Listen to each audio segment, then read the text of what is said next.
তো বন্ধুরা, খুশির খবর এইটাই, যেটা হচ্ছে যুবশক্তি প্রকল্প চালু হতে চলেছে খুব শীঘ্রই। অন্নপূর্ণা ভাণ্ডার নিয়ে এতদিন চলছিল প্রকল্প, আর সেইটা হয়েও গেছে, অ্যাপ্রুভ হয়ে গেছে। অনেক লোকে সবারই প্রায় টাকা ঢুকে গেছে, যাদের ঠিক আছে। আর যাদের ভুল করে, যারা অ্যাপ্লাই করেছো ভুল করে, মানে বুঝতেই পারছো, ভুল করে মানে যাদের সব কিছু থাকা সত্ত্বেও যারা মনে করছে টাকাটা নেবো, তাদের তো আর টাকাটা দেওয়া হবে না। তো সেইটা যাচাই করে যাদের ঠিক আছে, যারা পাওয়ার যোগ্য, তাদেরকে টাকা দেওয়া হয়েছে। এরপরে চালু হতে চলেছে আমাদের যুবশক্তি প্রকল্প।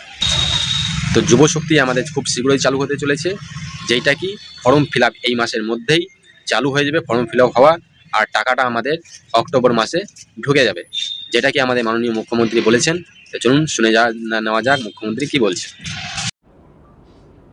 ৩,০০০ টাকা করে অক্টোবর মাস থেকে পাবেন গ্র্যাজুয়েট যুবকরা।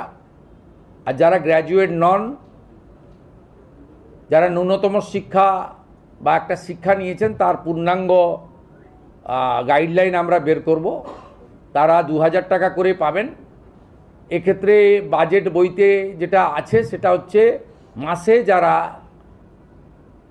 ১,০০,০০০ টাকার বেশি রোজগার করেন, ইনকাম ট্যাক্স পেই, তারাই এই সুযোগ পাবেন না। তো বন্ধুরা, তোমরা সবাই শুনলে, মুখ্যমন্ত্রী আমাদের বলছে যে ৩,০০০ টাকা ২,০০০ টাকা দেওয়া হবে। এইবার ৩,০০০ কাদের দেওয়া হবে, ২,০০০ কাদের দেওয়া হবে।